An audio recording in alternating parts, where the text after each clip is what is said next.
Good morning, good afternoon, and good evening to the rest of you. Welcome to another episode of Bitcoin Magazine Live. It is I, your host Q, coming to you yet again from my mother's basement, and I am joined by my co-host P, who is in an undisclosed location right now, underground. P, are you safe? Are you fine?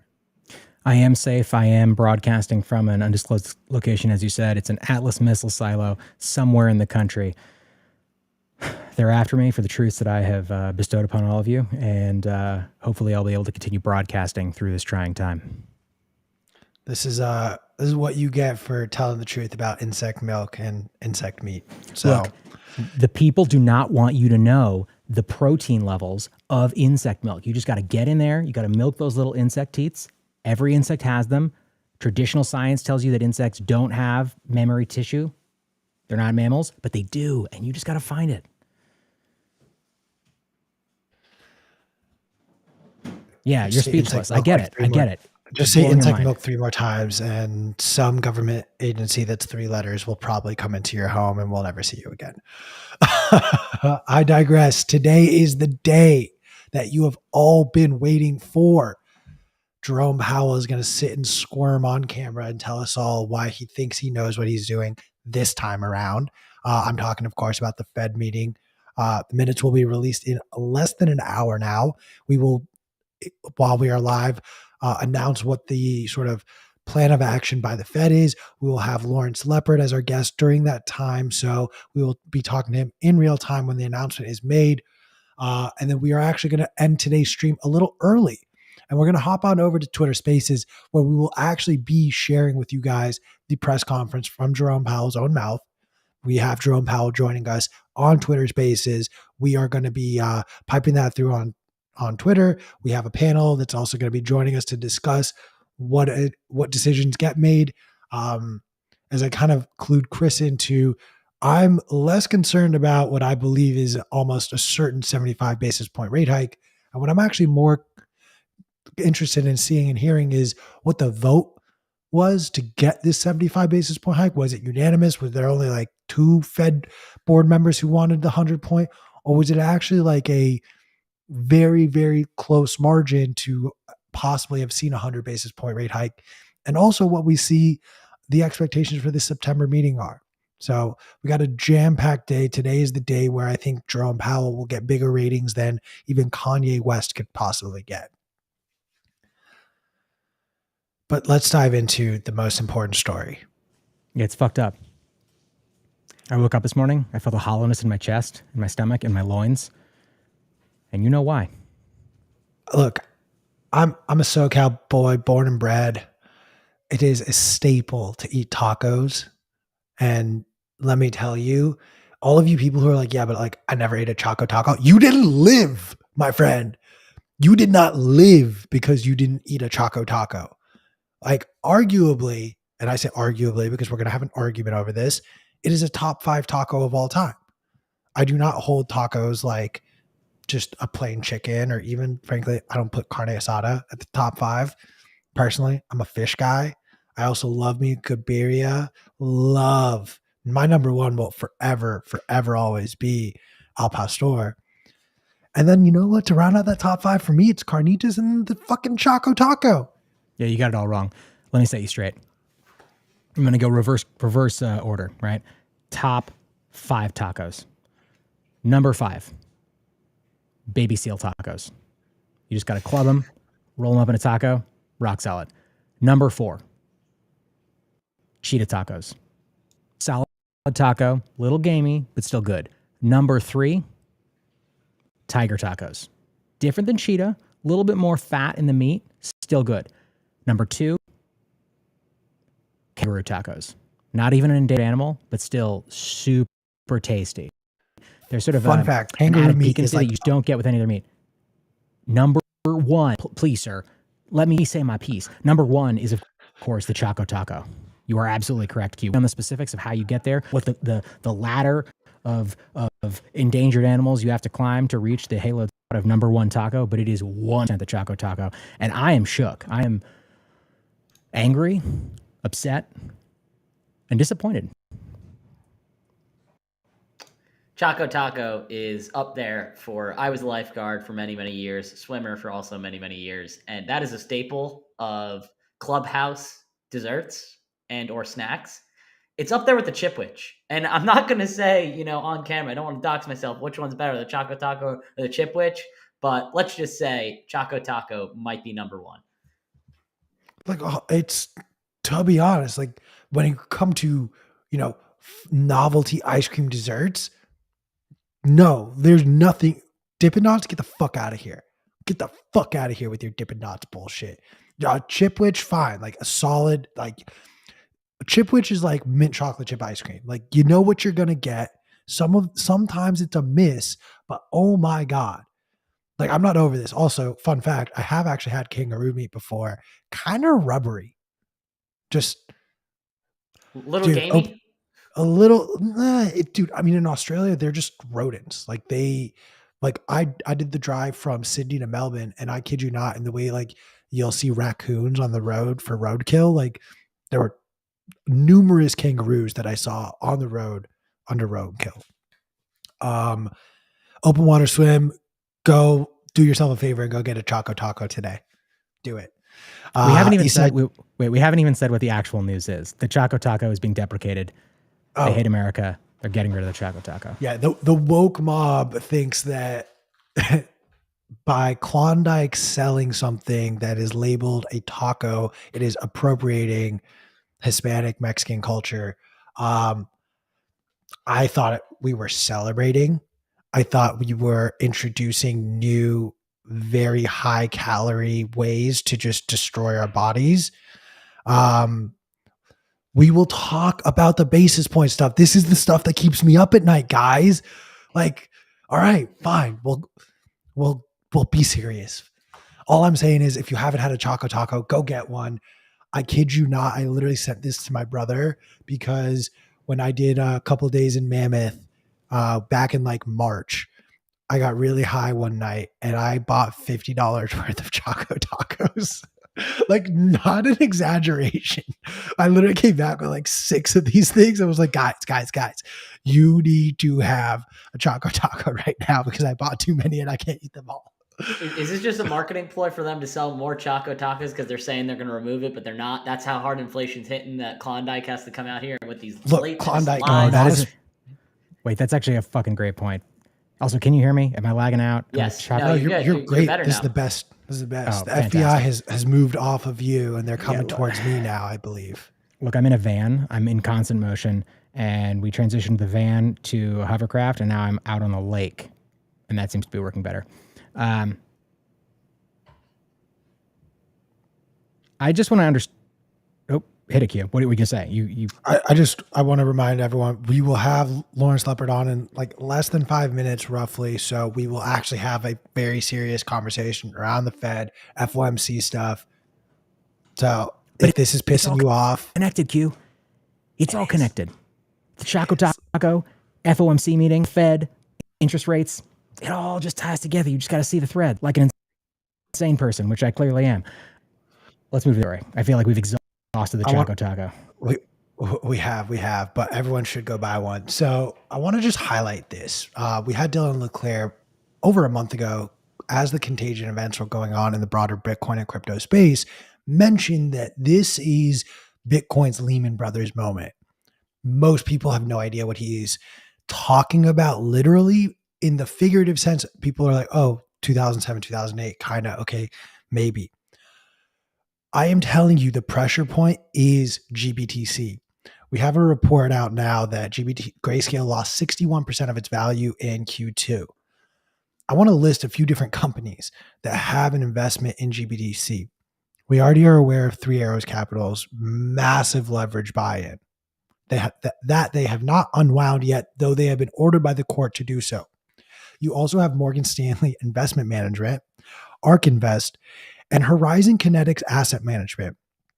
These are 3 mutual funds holding the largest positions of GBTC. So what happens when Three Arrows finally starts to liquidate their massive, and I mean massive, position in GBTC?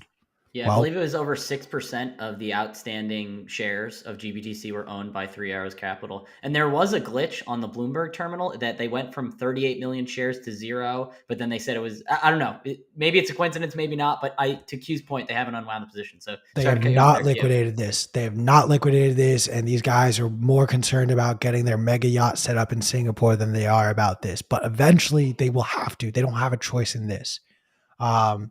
And what happens when 6% of the supply of something is just pure sell? For those of you who maybe aren't as aware of this, when you have that much selling pressure, forces the price of something to go down. And what happens when Morgan Stanley or even ARK Invest, which recently just liquidated their Coinbase holdings, I believe they sold over 1 million shares of Coinbase. So like these mutual funds have a certain lower threshold that they can tolerate these things dropping. So what happens if in Three Arrows unwinding, one of these three mutual funds gets dinged, and now they're like, all right, well, we have to start unwinding. Well, that further sends the price of GBTC lower. And then, the next mutual fund, and then the next. And we are looking at, and Chris, correct me my exact percentage, I believe between all four of these companies, we're looking at an over 12% total exposure to GBTC, which that's not 12% of the total supply. Oh, like that's not that much. That is insane. For context. And now we're talking about different things for a moment. So I'm borrowing some terms, but just bear with me. In the subprime mortgage bonds that people like Michael Burry were betting against, they didn't need all of the bonds to fail. They didn't need all the mortgages to fail. They just needed anywhere from 6 to 10%. And then the whole bond blew up in their face. Mind you, the reason behind that was because all of these underlying mortgages were 100% correlated to one another. I want to come back to that point in a second. Now let's move it over to the GBTC of it all. If you start to see this unwind and you start to see businesses, hey, I have to sell our position, we're down too low and our fund can't hold this anymore. That 12% unwind of the supply could have a massive impact. And we're talking about a 61% decline in the value of GBTC before this unwind has even started. It's going to get really, really ugly out there. And then what effect does this have on the price of Bitcoin as a result? I'm not going to sit here and say like, I know for certain it's going to go down or up or will stay the same. My logic, my reasoning makes me believe that it's far more likely that if GBTC were to be forced down by a massive unwinding event, the price of Bitcoin would trade in sympathy. So this is something to keep a very strong eye on. How it develops, how it transpires remains to be seen. I'm setting my expectations that there is a lot more bloodshed, and this is the thing that I'm going to be paying a lot of attention to. Yeah, I agree. And that's already with GBTC hampered at a 29% discount or almost 30% discount to NAV, meaning to net asset value. A lot of people are shorting it through shorting mechanisms by shorting the stock or using the ETF that came out for the options contracts for shorting as well. So yeah, it's very interesting, Q, and I think it's a very good call. We'll see how it plays out in the next couple of months or years. Let's cut to a commercial. We have Lawrence Lepard joining us. And before we do, I just want to remind everyone to lock in your tickets to Bitcoin Amsterdam. Use promo code BMLive to get 10% off of those tickets. And if you go to the Bitcoin Magazine store, get 10% off of anything out there using the promo code BMLive. We'll be back after these commercials with Lawrence Lepard.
all for sticking through those commercial breaks. And I am excited to introduce our guest for today, Lawrence Fix the Money, Fix the World. He's an investment manager at Equity Management Associates, a sound money advocate. We have had you on the show once before. Thank you so much for coming and Oh, joining us again.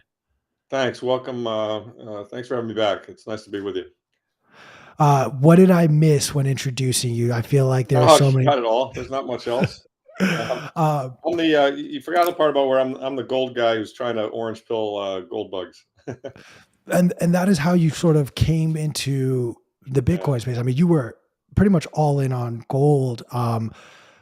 Not to sort of recap or rehash that last conversation, but just very quickly, uh, let's do it like this. What would your pitch be right now to Peter Schiff as to why he needs to at least get some Bitcoin into Yeah, his sure. accounts? I- I'm not sure where Peter's hung up on this whole thing. I think it's his ego that's got him hung up, but and maybe he's just committed to his existing business. He doesn't want to change. But a lot of gold bugs, what happens is they can't get over the fact that it's not physical. They're kind of locked into a commodity money, and the notion of a ledger kind of escapes them, and the value of an immutable ledger is not something they fully understand. And so I start there and just say, look, before we even had gold, before we dug gold out of the ground, people kept score on caves.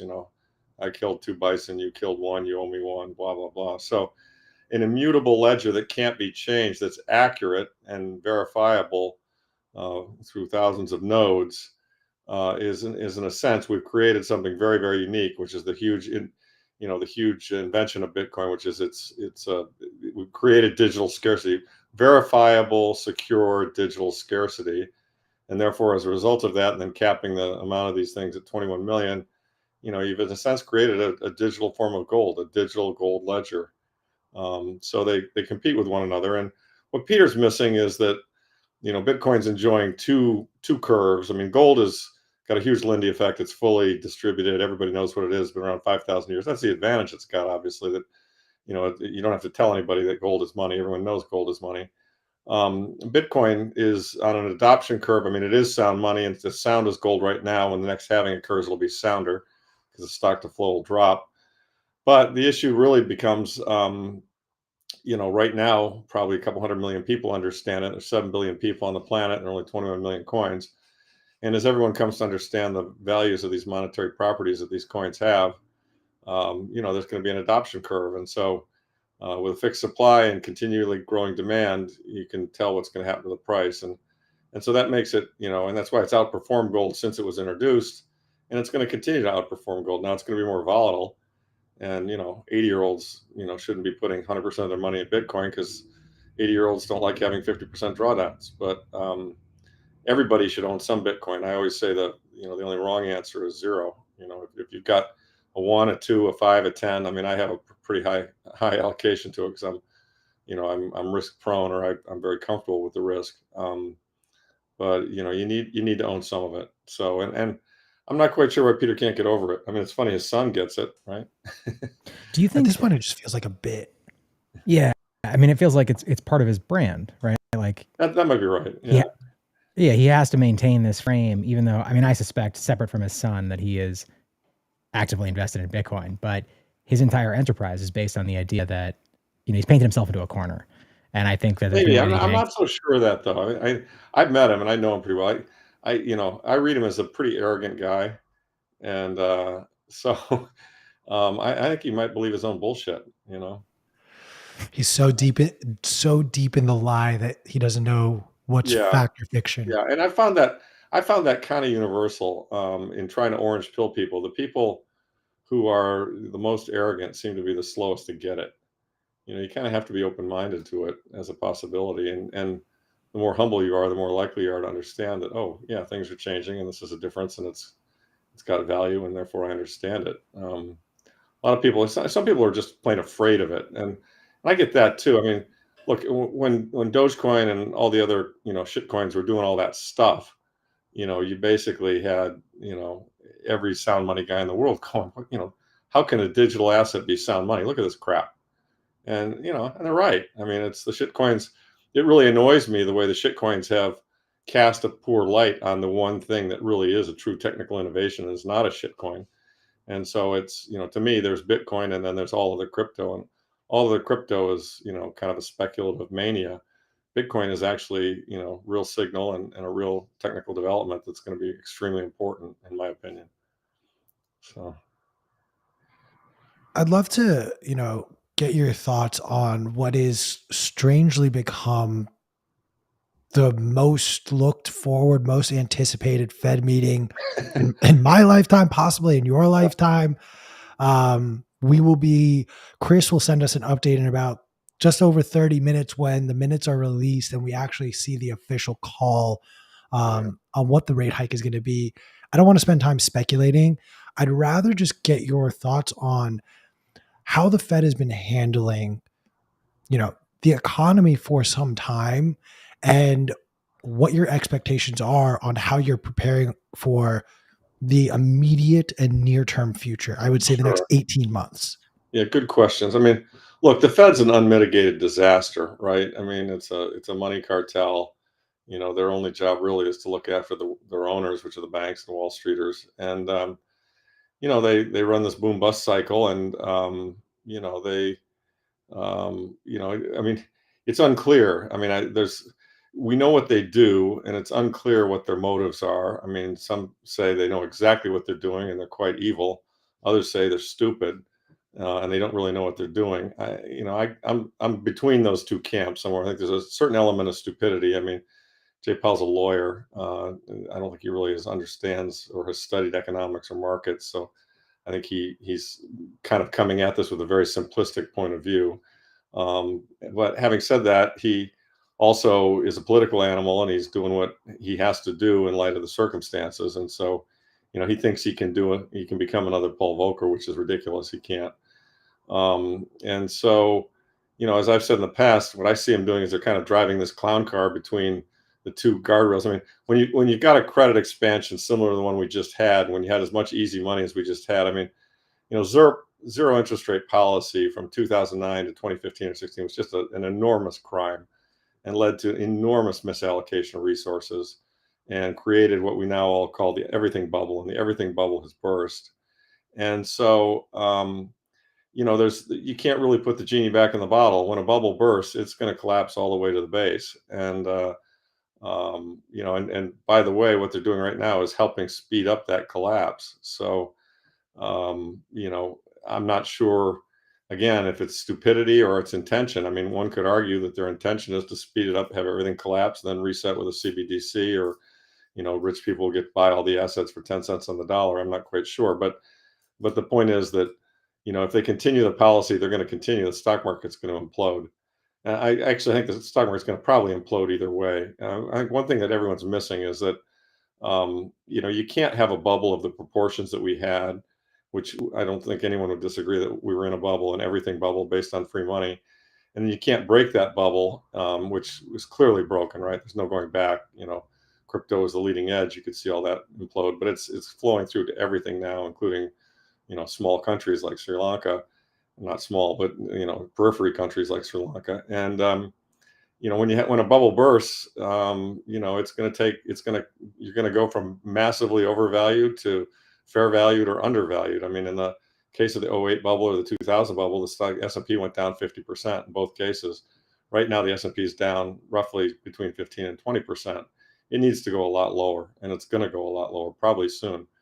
My prediction on today is that he's actually going to shock the market, go 100 and be a tough guy. Because that's in type with what he's been doing recently, and he wants to make the point and try and get inflation under control. And there's also a national security aspect to it. I mean, they're hoping that doing this can really kill enough demand to get oil prices down, so that Putin makes less money selling his oil. And of course, so there's this whole geopolitical ramification. I think their view is, well, if we've got to have some unemployment and sacrifice all the speculators and stock market people, so be it. Powell's rich, and it's like, well, whatever. So it's a really, really screwed up system. And sadly, we're all forced to live with it, and we're forced to, it's like, I was going to tweet this morning, like it's like watching when they change popes, and we expect to see the different color smoke come out of the chimney of the Vatican. I mean, And that's what this is like. I mean, our grandkids are going to say, "What you guys let you let the entire world economy blow up because you had, the most important price in the world, which is the cost of money, set by a committee that was, run by a banker cartel and the government. What the fuck were you thinking? I mean, that's like the dumbest idea since forever. And so that I mean that's coming, but sadly we got to get through this, right? Um, I and love that analogy of, we're just waiting for the smoke to come out of the chimney for a new right, pope. yeah, Larry, I want to unpack something you said where if Powell actually does follow through and keep going at the rate he's going, that being raising rates and continuing to try to crater the stock market and potentially the broader economy with rising unemployment, his other option would be to reverse course and right. reintroduce liquidity into the market. But would that not also just have the same effect? And if so, which one do you think? Now we're going to speculate a little bit. Which one do you think would, in turn, cause the collapse of the dollar quicker? Boy, I don't know. I mean, it's very, very hard to know which, we're in this period of incredible volatility. Everyone's seen the Mermacan chart on Twitter. I mean, when monetary systems blow up, it's like look out, because there's a lot of volatility in both directions. And so if he continues down the path he's continuing down, the market's going to look like 1929. I mean, we're going to have an out and out credit collapse. There's going to be contagion, and one guy can't pay his debts, so person who owes those debts loses money, and you get laid off. I mean, it's going to be a spiral. It's going to look like 1929, and nobody was alive during 29. My grandparents were alive, and I heard a lot of stories from them. And the fact of the matter is, I mean, there were houses. I mean, houses that were selling for $40,000, like the one my grandfather bought, in 1928, were selling for 7,000 in 1933. I mean, and people felt lucky to have a job. They felt lucky to have any kind of income. They were all living on just reduced rations, so to speak. If you read history of the Depression, I mean, parts of the country where people would have starved if they hadn't been able to shoot small animals. I mean, it was really pretty damn bad. And so um, that's where we're headed if he continues to blow up the system the way he's blowing it up. I don't think he will continue all the way through. I think eventually, when the bond market goes, which it will, he will be forced at that point to pivot and support it. And this next particular pivot will lead to a much larger amount of money. I mean, one thing, Preston Pysh said this. I think it's a really brilliant analogy. He said the contractions are getting closer, and we've all, well, not all of us, but I've been around when my wife gave birth, and as the contractions get closer, you're closer to having a baby. And so, in 2000 we had a contraction, in 2008 we had another one, and 2020 we had one, and now I think we're about to have another one. And things are getting closer, and you see the parabolas of a lot of these lines. I mean, prices in a lot of areas are already starting to touch on the edge of a hyperinflationary environment. So things are happening, things are blowing up. And as to which makes the dollar fail faster, that I've always said, and I really strongly believe this, the dollar is going to fail when a majority of the people realize that you can't trust the Federal Reserve to control the printing of money, and that they're trapped, and that they will always go to the default condition of printing more money. And when they do that, everyone who has any savings, and that's not everybody, because a lot of people are just net in debt, but anybody who has any savings will, under a Gresham's law like scenario, recognize that they have to put their savings into something that cannot be debased, and that's not the dollar. And the three leading candidates are Bitcoin, gold, and silver, but real estate qualifies because you can't print real estate, and food and commodities and even cars. I mean, things qualify. And those that's all part of a crack up boom. If everyone starts just spending their money the minute they get it, that creates more inflation, more demand, and it's a crack up boom. So it's a just I've never seen anything like it, and I can't believe they ran it this way. I can't believe they let it get this far, and I can't believe how ugly it's about to get, and how few people fully understand how ugly it's about to get, and whether that is in the form of massive deflation or massive inflation, or both. I mean, I think there's a chance that everything you own will deflate in price because nobody will have the money or the credit to buy it. Banks' mortgage rates will be higher. Banks won't be able to make loans. They won't want to make loans. They'll be afraid of the risk, etc. So, your house, your boat, your car, whatever the stuff you own will be going down in value, but all the stuff you need to live, the food and the gasoline, the heating, etc., that'll all be going up in price because, I mean, the thing that the Fed doesn't realize is that this wrecking ball policy of swerve one way, swerve the other way. I mean, you're destroying demand. You're destroying businesses. I mean, how do businesses exist? I mean, we already know there are a lot less restaurants because like a lot of them got wiped out when we had COVID, right? And so, if you're a business person in this environment, it is extremely tough to know what to do.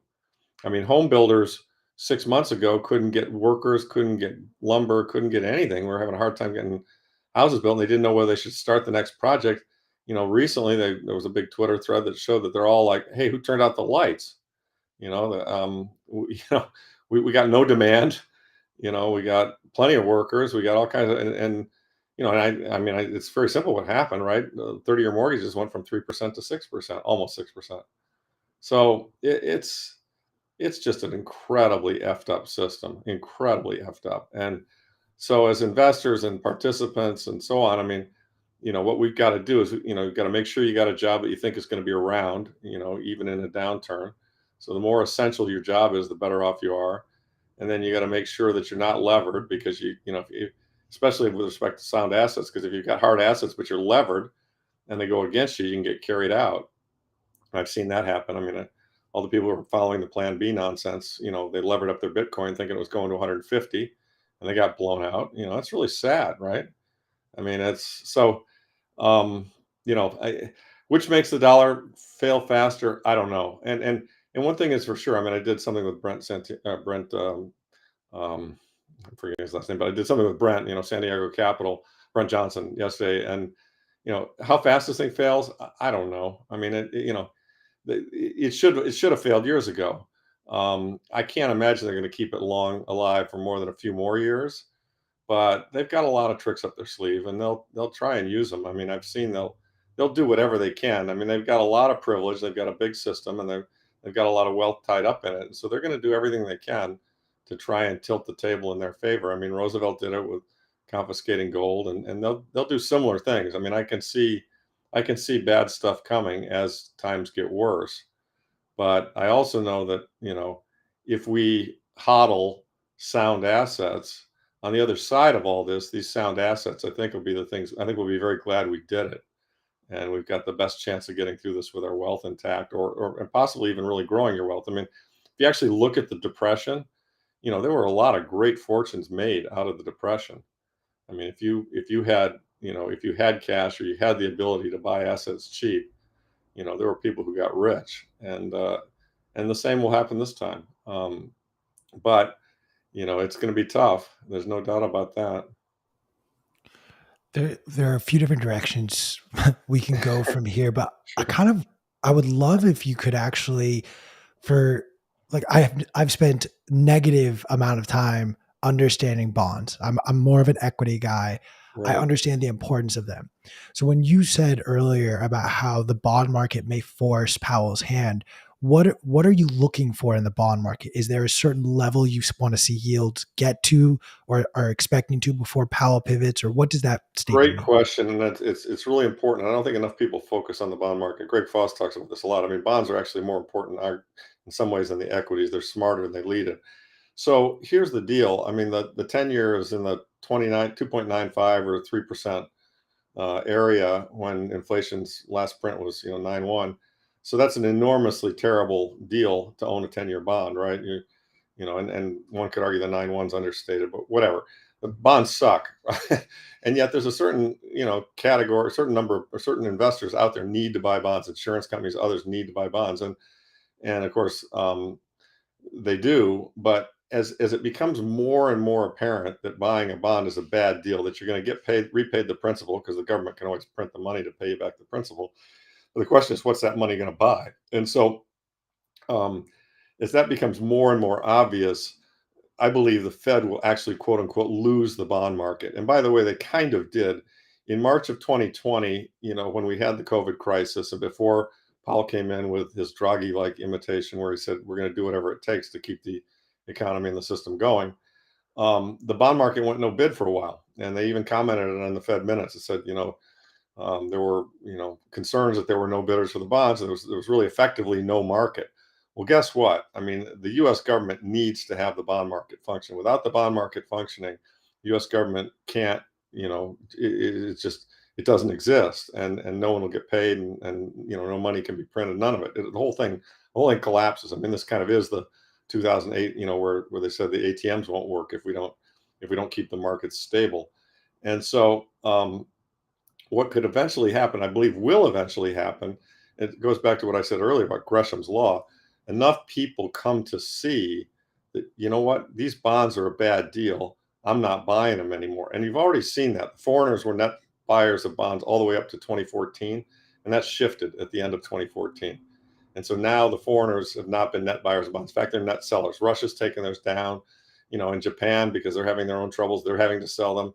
China has been letting theirs run off, et cetera. So if the U.S. bond market goes no bid or goes closer to no bid, and the only buyer for U.S. bonds is the Fed, well, that's kind of, emerging country, banana republic, Argentina, Venezuela, Zimbabwe sort of stuff. I mean, if we are printing money to make our interest payments and to make our bond payments, and it's very obvious that we're doing so, and it's relatively obvious we're doing that to a degree now, although that waxes and wanes, and they have a lot of ways of disguising it. I mean, as they say, they claim they're not printing money, but they create reserves for the banks, and the banks effectively lend against it. And so that really is growing the money supply and creating money. I mean, there are a lot of peas and shells here. They move around to try and confuse us all. But the bottom line is that what they're trying to do is keep everyone from realizing the bond market's in trouble. And as the bond market gets in trouble, and you ask the question, how high could rates go? Well, rates at 3% are somewhat problematic. But if you consider that our debt is $30 trillion at the government level, approaching 31, and you take them to say 4, 5, 6. I mean, so let's take 5 as a reasonable number, because I think it's a long-term average that, 10 years been around there. So 5 times, so that's $1.5 trillion in interest payments alone, as against last year, they were like 660 or something. So that would add another $1 trillion to our deficit. And if, Rogart and Reinhoff have studied it and written books about it and so forth, they've basically shown anytime a government gets this upside down, I mean, like in 20 out of the last 20 cases, when you have this much debt and you were running a deficit of say 10 or 11% or more, we're not there yet, but we will be with this downturn. You're guaranteed that you're either going to go bankrupt and default, or you're going to have to inflate it away. And in both cases, they're the same thing. I mean, what I think will happen is I think they will basically have to go to yield curve control. I mean, Japan has already done it. Yield curve control means that they'll say, okay, these bonds, we're not letting them go any higher than 3.5%, because if they did, that would be a problem. What that means is anybody who wants to sell us your bonds for a 3.5% yield, we'll buy them. And eventually the bond market's going to look at the Fed and go, you know what? Sold to you. You can have all of them. And so the Fed balance sheet, which is now about $9 trillion, it's going to go to 10, 15, 20, 25, 30. That's all just money out of thin air that they've created, or credit, I should say, out of thin air that they've created, put on the bank balance sheet. So, and at that point, everybody, I think, comes to the conclusion that they can't ever stop. And so remember that money is a collective delusion, in the sense that money has value because we all agree it has value. I mean, in the U.S. case, it's because we have a military and a big country, and we're productive, and we got 200-year history and theoretical rule of law, blah, blah, blah, which has all gotten very debased. But still, there's a lot of resiliency there. And so people think the dollar has value. But it's not beyond the realm of imagination that eventually everyone could come to the conclusion that, the U.S. government and the U.S. dollar, they're not creditworthy. They're just not creditworthy. And so people will eventually get to the point where they say, I've got to protect myself. And that's the rush. That's where everyone that's the change. So it's a psychological phenomenon, Q. It's, people have to come to the view that their dollars aren't going to hold any value, and they want out. And when that occurs, it's all over. It's all over for the dollar, and we'll have to do a monetary reset. and we will. That's what will happen next. We'll have we'll probably do the right thing after everything else has been tried. We'll reset to a sound money standard. Hopefully, it'll be a Bitcoin standard. It might be. They might try gold in the interim because of the history of gold and all the boomers believe in gold. But or it could be a basket of commodities. There are a lot of ways of doing it. But we'll have to go back to a sound money standard because this unsound money has effectively ruined the financial world, and the event we're about to experience is going to be worse than what we saw in 2008 by an order of magnitude, and it's probably going to be worse than what they saw in 29. So it's not a great situation, to be honest with you. They've painted us into a corner, and or they've painted themselves into a corner, and we're all going to suffer as a result of their stupidity, and a broken system. So I'm going to play devil's advocate, and I have to caveat it by saying there is not a single thing, Lawrence, you have said that I disagree with. Mhm. I've long believed that the next iteration of the dollar is some sort of a basket of sound money, Mhm. most likely gold with something else like Bitcoin involved, and God knows whatever else they want to mix into that pot to dilute it. Um, I want to, however, get your thoughts on just, you know, you brought up the fact that the US dollar is really backed by our military, but there's another thing, in my opinion, that really gives the dollar its strength. And it's the fact that on the global oil market, we use the petrodollar system. We've Mhm. started to see Putin really poke a hole in that and saying, like, don't give me any dollars, give me anything but dollars. And how did the ruble respond to that? It hit a 5-year high Sure. after this announcement. So what's to stop these other oil producing countries from not accepting dollars anymore, from saying, I want gold now instead? And what effect would that have on the dollar on a global stage if that were to happen? Well, nothing's to stop it, and we already see it. I mean, you know, the Russians are taking rupees, Indian rupees, in exchange for oil. They're accepting all currencies really, other than the dollar, and that's going to continue. And it has to continue because the U.S. has used the dollar as they've weaponized the dollar. I mean, we grabbed their reserves, and we've made it very clear that that the dollar is our currency, but their problem, and they're going to say, fine, we're not going to accept your currency anymore. You want to do trade with us, you got to give us something real. And that's really what Putin's move was. He recognized that he had a piece of the puzzle, and he recognized that the U.S. has financialized the world for its own benefit for many, many years, and has been passing bad checks. These diluted dollars, and he had the real stuff. He has the physical, and everyone thought, well, we can still bully this guy around because, what do they say? Um, it's the place is a gas station, right? I mean, that's more or less what Russia is, and it's not. Um, it's the resources they have are badly needed by the world, and he's basically just said, I'm not going to play by your rules anymore. And if you want the stuff I've got, you've got to pay me in something that I know will continue to have value, because I'm not going to continue to accept this paper that you've been putting out there. He also knows how out over our skis we are in terms of how much paper we've created, and how undervalued oil is, and how undervalued gold is.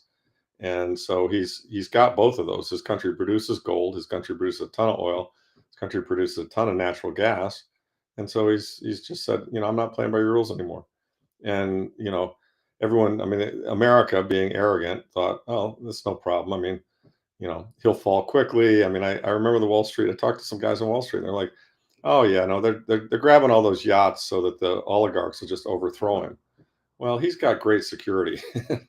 And and they were like, he's not going to last, and he'll fall apart, and all this, that, and the other. Well, he's been doing reasonably well, and I'm not saying I like the guy. I don't think he's a particularly good guy, but in terms of the way he's played his hand here, his cards, he's not losing. Germany's in a shitload of is feeling a shitload of pain, and they're going to feel a shitload more. if they don't start, playing more by his rules. And so, that he's pointed out the cracks in the fiat system.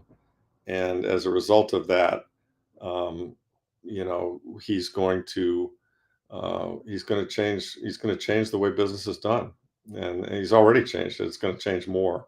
So your point about the dollar being the king and being the reserve currency of the world, sure. I mean, 10 years ago, I think it was 95% of transactions in the world, no matter where you were, it was denominated in dollars. I think that's down into the 60s now. I don't have the exact statistics, but it's fallen quite a bit. And I think it will continue to fall. I mean, they're talking about trying to do a BRICS currency. I mean, look, they haven't done it. It's going to be hard to do. There are all kinds of problems associated with this. But I think it's very safe to say that, there's been a very big question mark thrown into the global economy about the soundness of the dollar and whether that's really the right basis on which to be doing trade. And so I think you're going to see, I mean, just our grabbing his reserves was an enormous deal, right? I mean, what do you think the Saudis are going to do? I mean, what do you think the Indians are going to do? What do you think Brazil is going to do? I mean, any country in the world that runs a trade surplus, and leaves it in the Western system is going to say to themselves, can they do that to us too if they don't like our politics? So there's a lot of reasons why the dollar is slowly but surely losing its position, but these things don't happen overnight. I mean, it's going to take a few years, I think, to completely unfold. The next two big trigger points, in my view, is gold's got to get through 2000 with authority and stay there. It's been there 3 times. It was there in 2011. It was there in 2020, and it was there earlier this year. And now it's taking a big whack back. But when it comes back up and goes through that again, it'll be game on. And then I suspect when that happens, Bitcoin will follow soon thereafter, and Bitcoin will go to a new all-time high. And I think those two things doing it will be your best indication. And in the same breath, I think what will have happened is the bond market will have rolled over, interest rates will have continued to go up. That'll put the Fed in a very tough position where they're probably forced to implement yield curve control. And the economy will have rolled over and the stock market will have rolled over. And so all that lost wealth will suddenly, be making 1929 look, very comparable to the situation we're in today. And, at that point in time, it's all bets are off. Who knows what happens? I mean, sadly, in the past, when these kinds of things have happened, these kind of fourth turnings and things of this level, that's led to a war. I'm hoping that won't occur this time, but it's probably not unrealistic to think that it would occur. So, what makes you say that that gold will sort of lead that charge? Why would gold lead the charge versus Bitcoin? Because it's bigger and it's more fully distributed. It's interesting. I think this is something that Bitcoiners don't really see, because I have a couple of good friends that are. I mean, I'm very heavily Bitcoin. Don't get me wrong. I think Bitcoin wins. Okay, but I'm also in the gold business as well and gold stock investing. And 2018 was when gold started to move and it started to work, and it could kind of smell what was coming.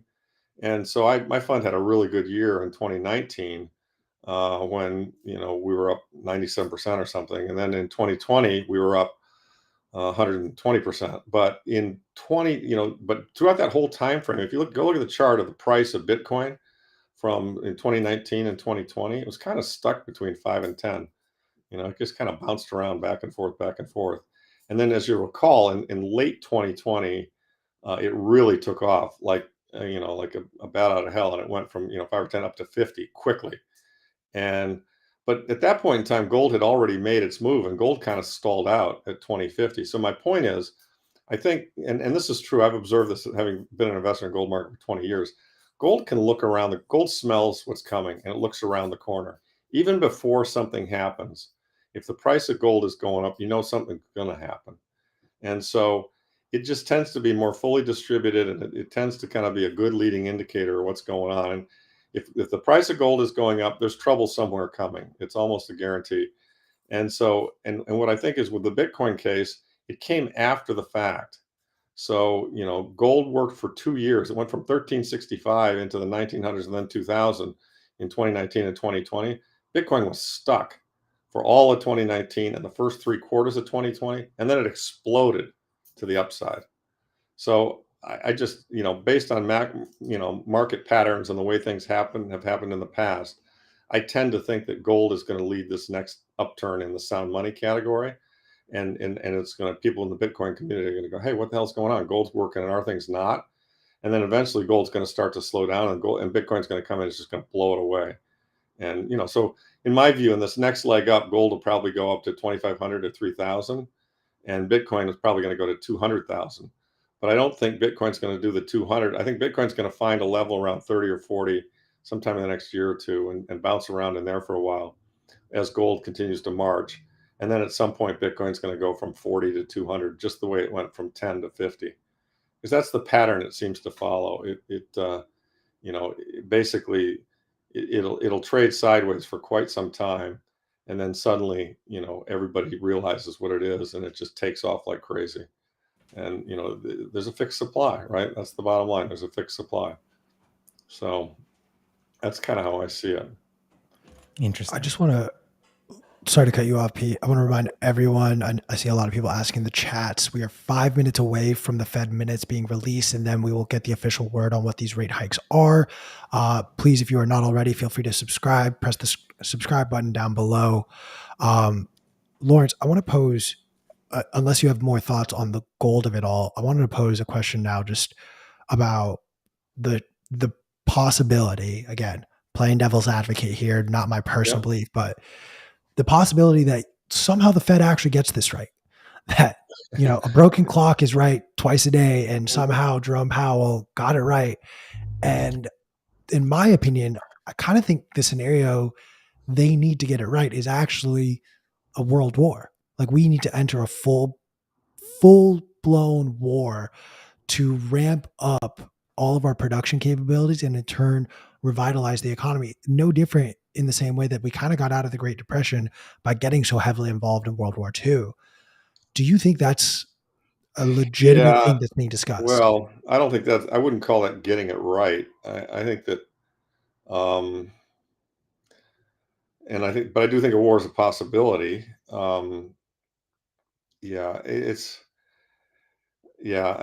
wouldn't. I think there's almost no chance the Fed gets it right here, because I don't think they know what they're dealing with, and I don't think. I really don't think. I mean, the only way that they could quote unquote get it right, and the odds of this are zero, is they could confess to what they've done wrong, and they could do what Roosevelt did, and they could do They could try and have like a Plaza Accord. They could do a monetary reset, right, and have another Bretton Woods, and say, okay, look, we built up too much credit. We've levered the thing up way too much.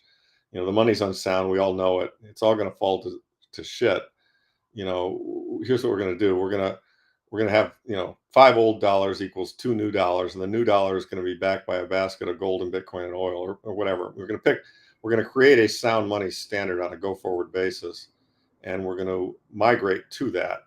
And there would obviously be winners and losers in that. But on the other side of it, we'd have a sound money, which would lead to this kind of a problem, this kind of, unsound money and swings and credit creation and everything that we've had.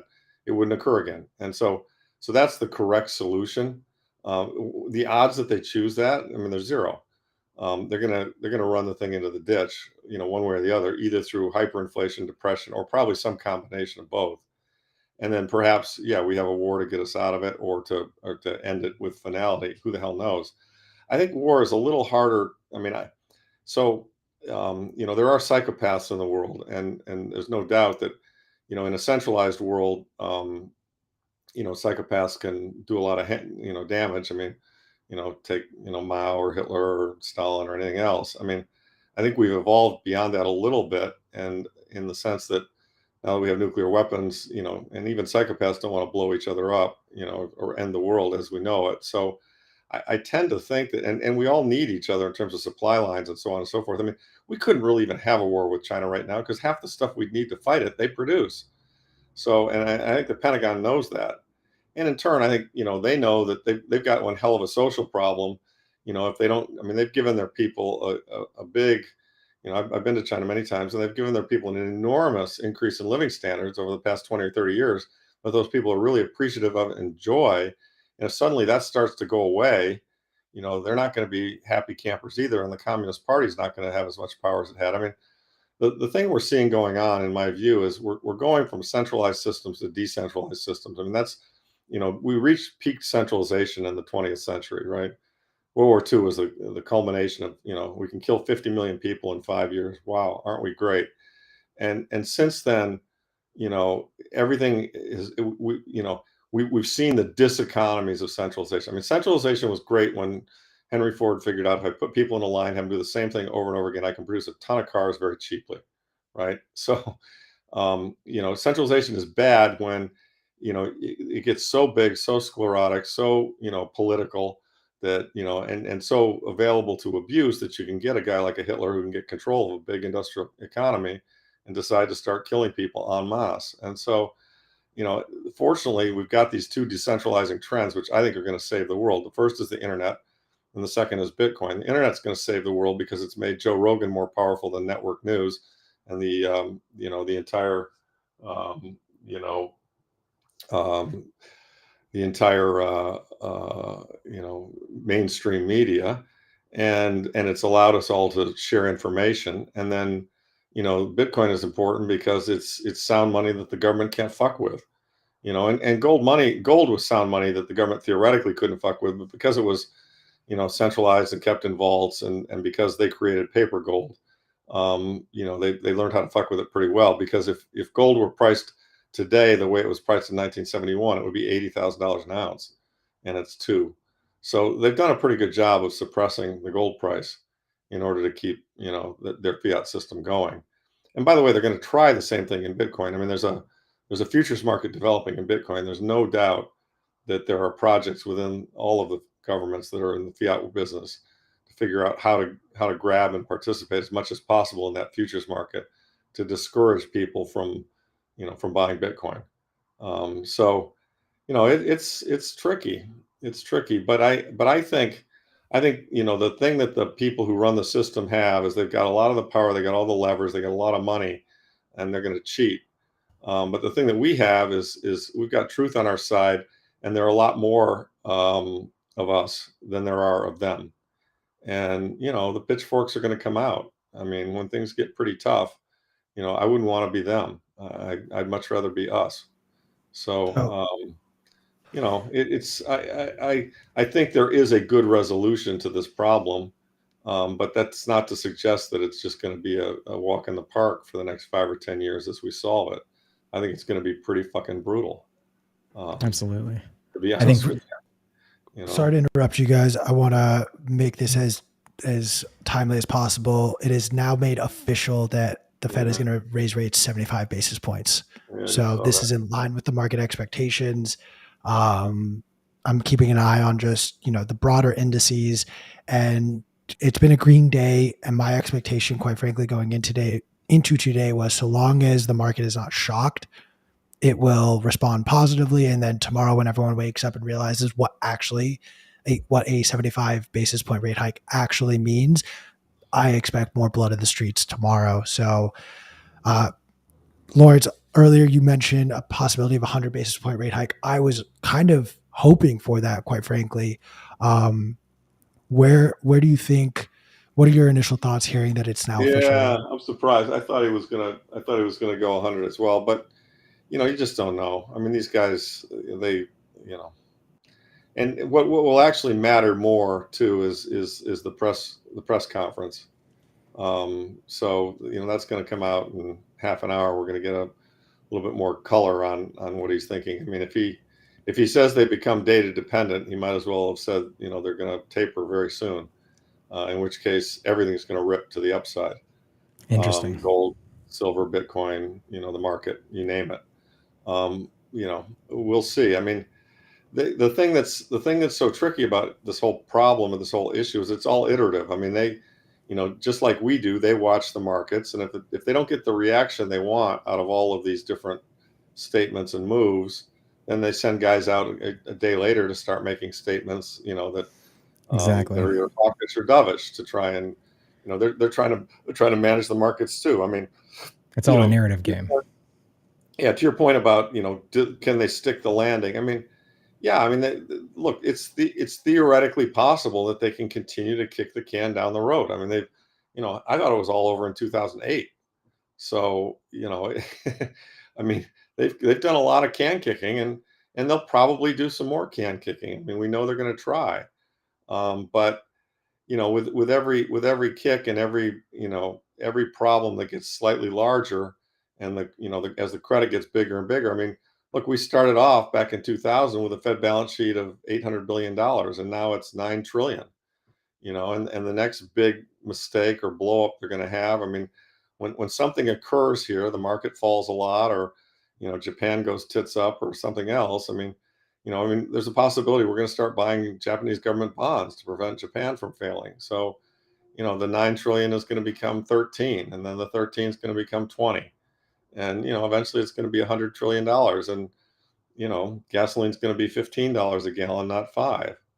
So, you can kind of see where this is going. What you don't really know is the slope and the steps. I mean, that's um, they do their best to try and they're, like I say, they're driving a clown car on an icy road, and they've got the two guardrails. One's extreme inflation, the other's extreme deflation, and they're just trying to keep the car on the road.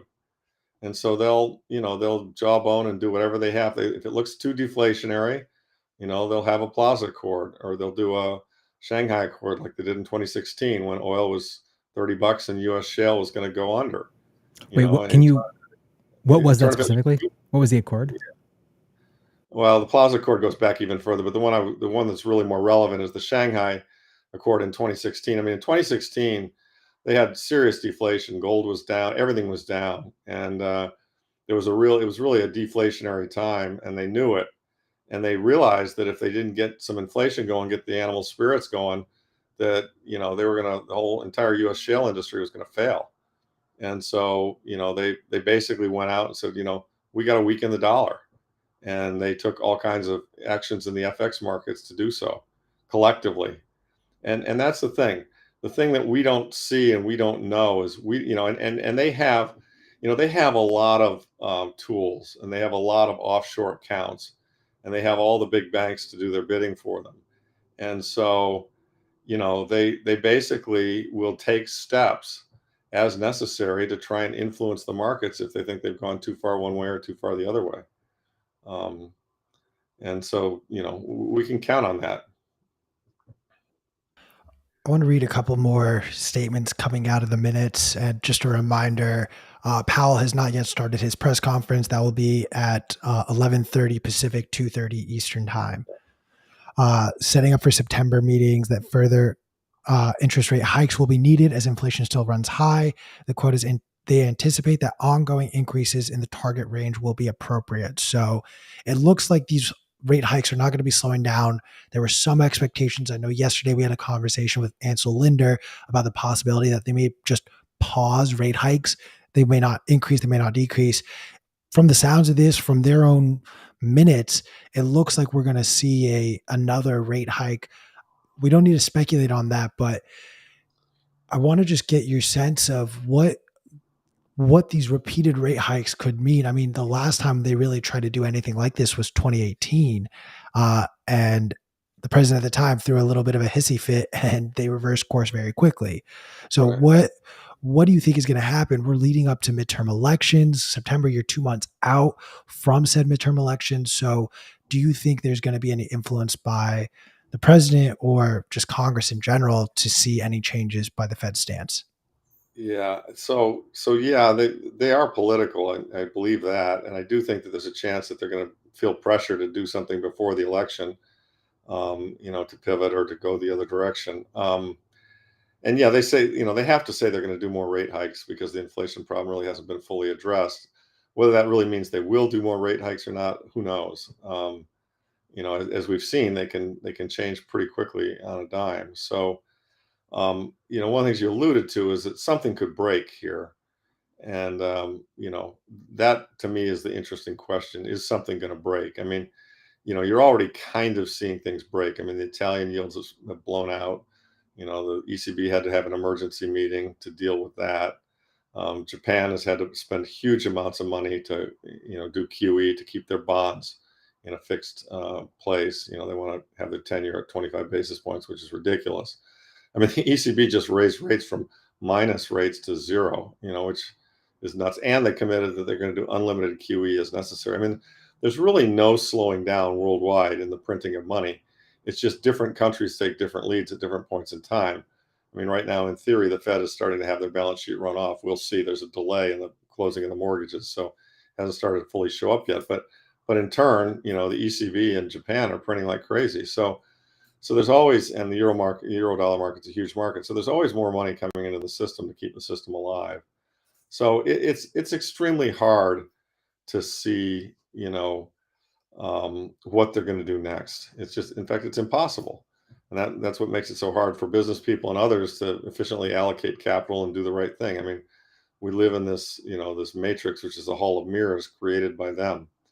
And so, to me, the faster the system fails, the better, because we want to get to the other side. The other side's got a better system. But guys, I think I told you earlier, I've got a hard stop. I got to go for another call that I'm running a little bit late on. So No worries at all, Lawrence. yeah. Do you want to just quickly let everyone know where they can stay up to date with you on socials? So I'm on Twitter, so at Lawrence Lepard on Twitter, and I tweet a lot. And then if you go to my website, EMA and the number 2.com, there's a lot of free stuff on there. Quarterly reports, Bitcoin papers, macro stuff.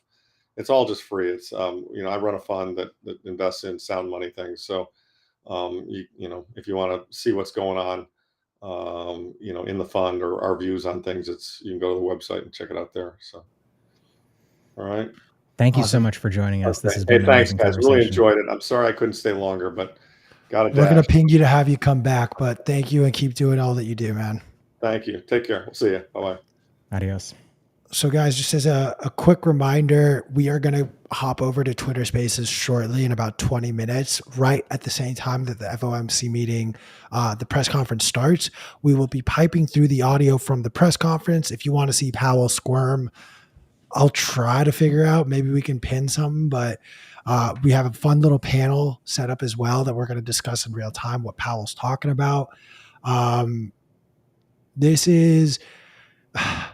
Like, it's so crazy to me that these random events that if you went back 5 years ago, like if someone asked you what an FOMC board meeting was, good majority of you watching, myself included, were like, FOMC, what's the FOMC even stand for? So to go from that to now this being easily the most sought after thing on the internet today, you have everyone talking about this and how this is going to affect the world. I got to take Lawrence aside a little bit. I'm a little disappointed that they didn't try to be more aggressive. Powell being beholden to what the market expects kind of tells me that this isn't going to go on for very much longer. If he keeps doing what the market is sort of expecting or pricing in, then to Lawrence's point earlier, like when the bond market folds, he's going to fold.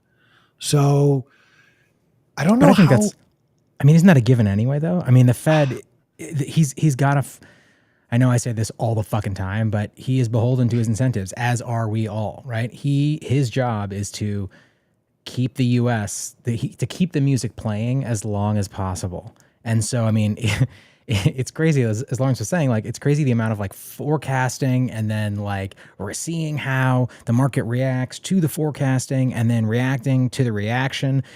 That's just part of the process. And so the specifics are super interesting, but the Fed is always going to they like to present the image that they are leading the narrative. They are leading the direction we're going. But the reality is, they are just reacting. There's this giant amorphous blob that they have helped create that they are just trying to steer in the best way that they can. And they still have to maintain this image that they have power, but they don't. They're just reacting as much as anything else.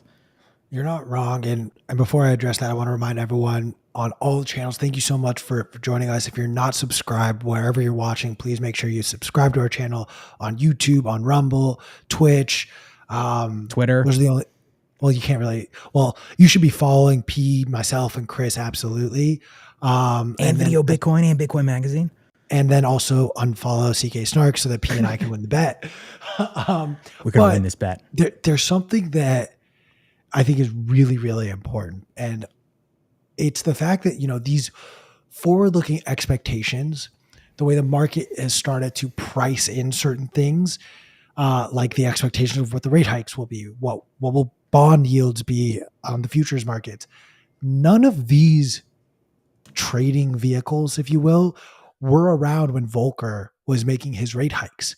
So to P, your point, like Powell is far more beholden to the market in today's climate than Volcker was in his. And Volcker could make unilateral decisions that, with the exception of most likely sort of his boss, i.e., the president at the time, he wasn't beholden to the market. He wasn't beholden to, hey, if I do this, the market might get scared or this might shock the market into doing a hard sell off.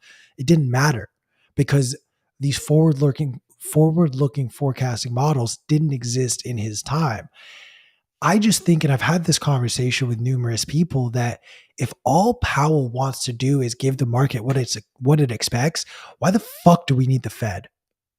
Like, the market is pricing these things in, and he's just doing what the market's asking for. So if that's the case, let the market just fucking dictate these things. Let the market decide, oh, we actually need to raise rates. Wait, I'm confused. What would that look like in practice? It could be something where, rates move in real time or rates move on a 1 week lag, if you will, but you would allow sort of the market itself to price in what it's willing to pay in the same way that you can actually see the way bonds move up and down in their yield based on how many people are buying and selling bonds. This could be no different. And you can essentially price in a bond that is wrapped around the potential Fed funds rate. And as that bond is being sold, the yields increase as a result because the bond value is decreasing. Or on the reverse, as people are buying and pricing this bond higher, the yield decreases because they're seeing more value in the bond. So, I mean, it's an interesting idea. I think it goes back to what I was saying earlier. Like, that's never going to happen because we don't live in an actual free market, right? exactly. That is when people are like, oh, fuck capitalism, you have to explain to them like, no. Capitalism is fucking great. Free markets are great. What we live in right now is presented as capitalism, and it could not be farther from that. Well, I guess it could be, but it is very far from actual capitalism, actual free markets. That is a lie. And so once you accept that, like, the Fed is there you go. The Fed is there to try to steer this ship rather than lead it, right? The public image is that the Fed leads the ship by adjusting interest rates. The reality is they're along for the ride just like all of us. And then they are doing their best to influence the direction. So I don't think that that's ever going to happen, but we got to wrap up pretty soon. I just want to share something that I've been doing in order to kind of try to weather the storm. I wanted to ask Lawrence, like, what should everyday people, plebs like you and I, Q, I know that you live in your mother's basement. I don't, but I might as well. I have started just eating dog food, like straight out of the can, in order to save money and be able to stack sats. It's Put it in your mouth. Surprisingly tasty. Eat it. Yes. Yeah. Pedigree is surprisingly tasty. My dog's running over. He wants some. I would just recommend, like, eating dog food. It's grade 4D meat, which is diseased, dying, disabled, or decrepit or some shit like that. Tasty as hell. You'll only get cancer in like 10 years, but we'll all be dead by then anyway. So, dig in, my friends, dig in. Tino, Andrea, I need this clip of Pete eating dog food live on air, please. So I put the request in, both verbally and written. To your point, Pete, we live in social capitalism. If anyone has a connection to Cambridge University and specifically to Professor Chang, who wrote the book 23 Things They Don't Tell You About Capitalism, this is one of my favorite books. This should be required reading for anyone who wants to see what real capitalism looks like and how it should operate. He breaks a lot of these bullshit more modern Western ideologies out and kind of explains how we just live in social capitalism. So I highly, highly, highly recommend that book, especially for anyone who, like me, comes from a more progressive side and maybe sees capitalism as this like enemy, when in actuality, the enemy is fake capitalism and the benefit. Oh my God, I can't believe P is like still eating this dog food, even though I know for certain without even being told, I know that there's not real dog food and that you put something else in there, but like, bro, that's just straight dog food right in my mouth hole. I gotta save these stats. We're gonna wrap up here. You know, we got to get ready for this Twitter Spaces. Please, please, please, if you are not yet subscribed to our channel, whether you're on Rumble, whether you're on Twitch, whether on YouTube, please smash that subscribe button. We have a lot of amazing content coming to you, especially in this bear market. Follow us over on Twitter. Hop on over. We're going to start this Spaces in about 10 minutes time. And of course, use promo code BMLive to get everything from 10% off of everything from your Bitcoin Amsterdam tickets down to everything in the Bitcoin Magazine store. Use BMLive so that they know that, you know, we actually do something productive for the company. That's a wrap. Stay humble, stack sats. We all need sats, especially now. Peace.